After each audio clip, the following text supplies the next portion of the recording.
My dear learners, मैं Kiran Pal Rana, lecturer geography HAS2 my geography channel geography the galaxy में आपका हार्दिक स्वागत करता हूं। तो आज हम 11th क्लास का फर्स्ट चैप्टर करेंगे, ज्योग्राफी एज अ डिसिप्लिन। तो इसमें चैप्टर इंग्लिश में है, लेकिन हर एक चीज़ बड़े ही आसान तरीके से हिंदी में एक्सप्लेन की जाएगी। तो ज्योग्राफी इज़ अ फैसिनेटिंग, तो ज्योग्राफी एक ही बहुत ही मंत्रमुग्ध कर देने वाला विषय है, अर्थात हमारे मन को अंदर तक आकर्षित करने वाला विषय है। और यह हमारे सामने ज्ञान की प्रचुर संभावनाएं, जितनी भी प्रचुर संभावनाएं संभव हो सकती हैं ज्ञान उत्पन्न करने की, ज्ञान बढ़ाने की, सभी संभावनाएं जो भूगोल विषय हमारे सामने प्रस्तुत करता है। तो यदि हम इसके अध्ययन की बात करें, इसके कार्य क्षेत्र की बात करें, तो ज्योग्राफी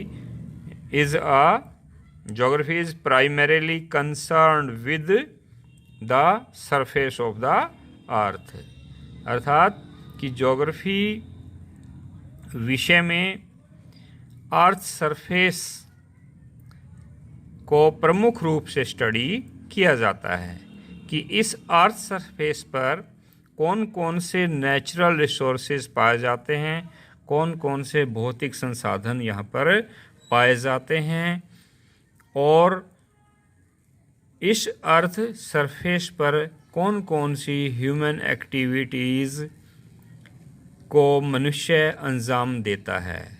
ये स्टडी किया जाता है कि किस प्रकार से भौतिक संसाधनों पर मानव अपनी क्रियाओं के द्वारा अपना प्रभाव उत्पन्न करता है, अपना प्रभाव डालता है, और भौतिक संसाधनों को भी मानवीय संसाधनों में परिवर्तित करता है। तो प्रमुख रूप से अर्थ सरफेस को स्टडी करना भूगोल का मुख्य उद्देश्य होता है, और वह किस प्रकार से इस अर्थ सरफेस को प्रभावित करता है, इसको हम भूगोल में स्टडी करते हैं।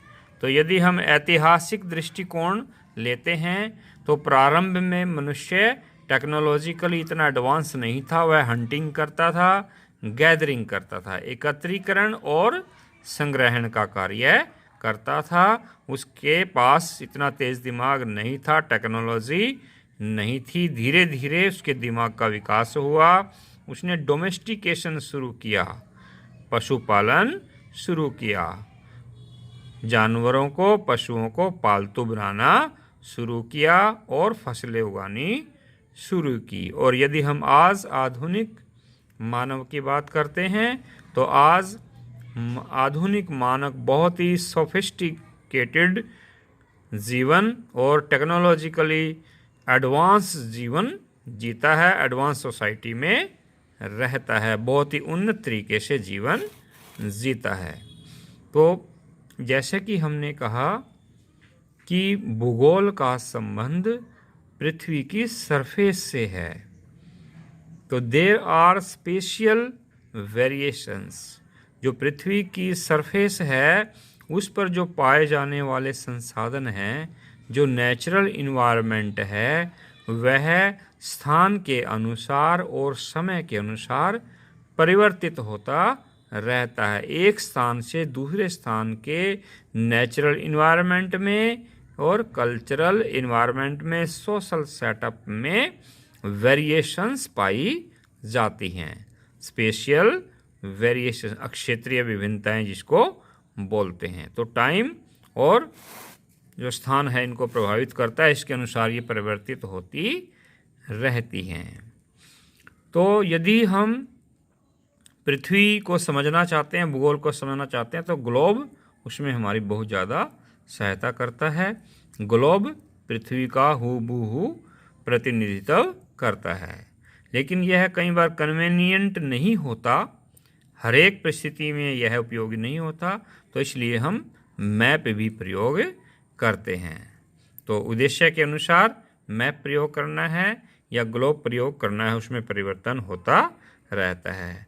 और आज के आधुनिक समय में GIS, geographical information system, global positioning system.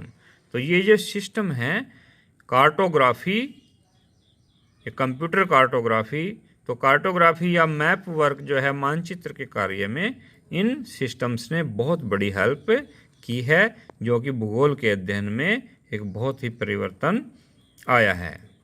तो यदि हम भूगोल की परिभाषा की बात करें कि भूगोल की परिभाषा, in other words geography seeks to describe variations in relief, climate, drainage, vegetation, soil etcetera. अर्थात कि ज्योग्राफी स्थान पर धरातल में परिवर्तन, जलवायु में परिवर्तन, अपवाह तंत्र में परिवर्तन, वनस्पति में परिवर्तन, मिट्टी में परिवर्तन, इन सभी का वर्णन भूगोल में किया जाता है कि स्थान स्थान पर किस प्रकार से धरातल में, जलवायु में, अपवाह तंत्र में, वनस्पति, मिट्टी आदि में स्थान स्थान के अनुसार कैसे परिवर्तन, कैसे क्षेत्रीय विभिन्नताएं पाई जाती हैं, इन सभी का अध्ययन भूगोल में किया जाता है। तो यदि ज्योग्राफी वर्ड की हम बात करते हैं तो यह दो वर्ड से मिलकर बना है, जियो प्लस ग्राफोस। जियो का मतलब है, ये हमने पहले भी एक वीडियो में अच्छी प्रकार से एक्सप्लेन किया था, जियो का मतलब द अर्थ। जियो का मतलब क्या है? The earth. Graphos to write और टू डिस्क्राइब, अर्थात पृथ्वी का वर्णन। तो यह वर्ड सबसे पहले एरेटोस्थनीज ने 234 ईस्वी में इस शब्द का प्रयोग किया था। तो इस पृथ्वी पर भूगोल ज्योग्राफी वर्ड का प्रयोग करने वाले सबसे पहले व्यक्ति एरेटोस्थनीज थे, जिन्होंने 234 ईस्वी में इसका सबसे पहले प्रयोग किया था। तो एल्डिस्टाम के अनुसार ज्योग्राफी को डिफाइन किया है, the description of the earth as the abode of human beings. ये मानव घर के रूप में, मानव के आश्रय स्थल के रूप में एल्डिस्टाम ने पृथ्वी को माना है। तो इसमें मेन जो है, it is the study of areal differentiation. तो क्षेत्रीय विभिन्नताओं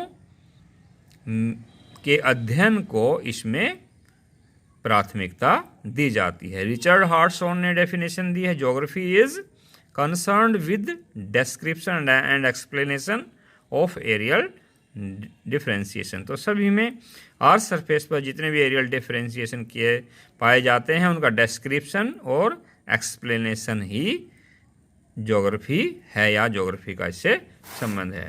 तो विभिन्न परिभाषाएं हमारे सामने, और इसमें हम जो एरियल डिफरेंशिएशंस हैं, एक क्षेत्र से दूसरे क्षेत्र में क्षेत्रीय विभिन्नताएं पाई जाती हैं, धरातल में क्षेत्रीय विभिन्नताएं हैं, जलवायु में हैं। तो ये क्षेत्रीय विभिन्नताएं उत्पन्न करने वाले कारक कौन से हैं, फैक्टर्स कौन कौन से हैं, इनको भी भूगोल में स्टडी किया जाता है। तो ये सारा जो है भूगोल में जो क्षेत्रीय विभिन्नताएं हैं, स्थान के अनुसार, समय के अनुसार उनमें क्या क्या परिवर्तन होता है, इन सभी को इसमें स्टडी किया जाता है। तो आगे जो ज्योग्राफिकल फिनोमिना हैं, जितने भी भूगोलिक घटनाएं हैं, ये जो भूगोलिक घटनाएं हैं ये नॉन स्टैटिक होती हैं, स्टैटिक नहीं होती हैं, अर्थात ये स्थिर नहीं होती, इनमें परिवर्तन होता रहता है, ये परिवर्तनशील हैं।